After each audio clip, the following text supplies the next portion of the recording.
everybody. First, I wanted to say hello for the people who subscribe to my channel. Really, mucho thanks. And for the people who gave me feedback, because somebody gave me feedback on Zombie 2 or Zombie from Lucio Fucci, and I really thanked him because he gave me a good idea of the movie, that the movie is more of a prequel than a sequel. Now that's something to think about. You always think it's a sequel because you get the Zombie 2 at the end, but it's also called Zombie. So thank you. He's also one of my subscribers. Again, thank you. Now, like I say, if you wanna have a review, put it down in the comment section, and I'll review it. Please let it be a horror movie, not a drama or something else. And I'll watch the movie, even if it's a shitty one. Even if I think I won't like it. I'll see it and I'll give it a honest chance. I'm not gonna be somebody who's gonna say no fucking way. I'm already hating it. Honest chance. Now the movie I want to talk about today is Scream from Wes Craven. Now this movie basically, after 85, between 85 and 89, you saw the decline in slasher movies. There were still slasher movies, but they were declining. There were lesser and lesser coming out. Then I think the golden era was between 1980 and 1985. Then between 1990 and 1969, shit happened. Then we come with a slasher movie called Scream. Nobody had thoughts about it. They thought, oh, a slasher movie, okay, it's ballsy, again, a slasher movie, it's been a long time. And eventually it's great. It's a really great movie. It ended up doing really good in box office, and it became a franchise. Till this day, there is still a seventh one in the making, and a seventh Scream. And you've got good ones, you've got bad ones.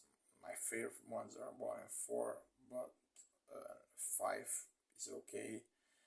The rest are 3 is especially bleh. I'm not doing a ranking here. I'm talking about the first movie. So the first movie is with Neve Campbell, played by Sidney Prescott, Skeet Ulrich, Billy Loomis, Matthew Lillard, Stu Marker, and Drew Barrymore. I'm not sure what her name was in the movie. Now, the original thought was that Drew Barrymore would play because she was more known actress at the time, and they asked her to play the role of Neve Campbell, that she would be Sidney Prescott, but she wrote the script from Kevin Williamson, and she thought, oh my god, I want to die that first scene. I want to be in that first scene, because the first scene of Scream is so intense, so gut-wrenching that that's the reason why she wanted to do that scene. So she didn't want to do the entire movie. She just wanted to do that first scene, that opening scene, because she thought it was awesome. Okay, the synopsis of the movie is that eventually is a killer by the name of Ghost Mask. Now, of course, I've got my piece of merch right here. It's the clothed NECA Ghostface with his voice modulator and his buck knife.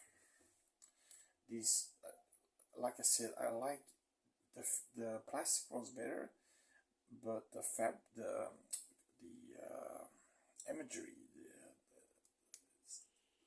looks a lot cooler.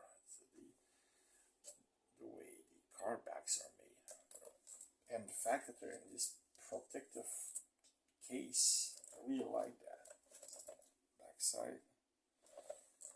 So Ghostface became a horror icon, and he is starting to kill people left and right, and eventually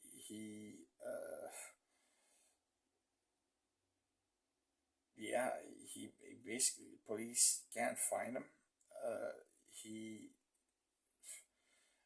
I'm gonna spoil this movie, so watch out for people who never seen this movie. Stop now if you wanna see this movie and you never seen this movie. Now, basically, what happens is at some point, Billy Loomis, the boyfriend of Sidney Prescott, is caught by the police because he has a cell phone on him, and she just got a call from the killer, and the killer was in her house. In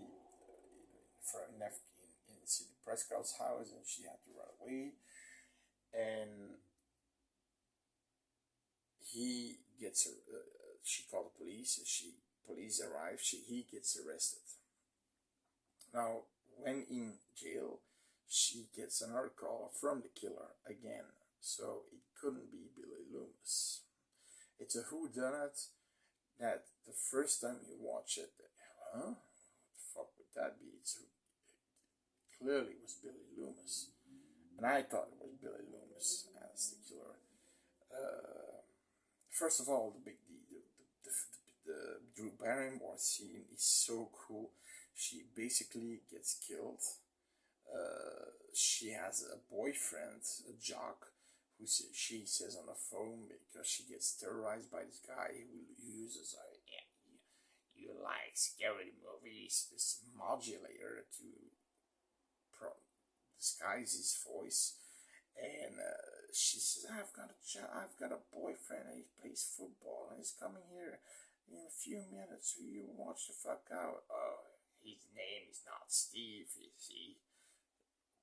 Turn the lights of the pool on again. When she puts on the lights on, she sees him there. She sees him sitting there. They have a little trivia. Who's the killer from Halloween? She gets that right. Then that was the bonus question. Now she gets the extra question. Okay. Oh no, I got that one right. Just let him go. No, you gotta play the game, or else he dies. Play the game, he says. Then he says, who is the killer in Friday the 13th? Jason. No, wrong answer. Bye, Steve. And he eventually gets gutted. And you see, she puts on the light on it. You see him gutted from here to here. The entrails are running out. These two kills are basically the most gnarly kills of the movie. Eventually, she gets caught and she gets hung on a tree and gutted from here to here, and her guts are hanging out. These are the two most gnarly kills of the scene. That's why the scene is so great. Killer is playing with her, having this movie a trivia game, and it's just great. Also, you have a character in the movie called Randy, who's like us, the horror aficionado who knows everything about horror movies. Like, if you see Prom Night, you know who the killer is. If you see Prom Night, you know what to do. Not if you seen Halloween, you don't want to do that. You have to stay a virgin because you get killed if you're not a virgin, and things like that. It's funny. It's really funny. Now, it's somewhat true. I mean, most of the people who have sex die in a horror movie, in a slasher movie. Uh, but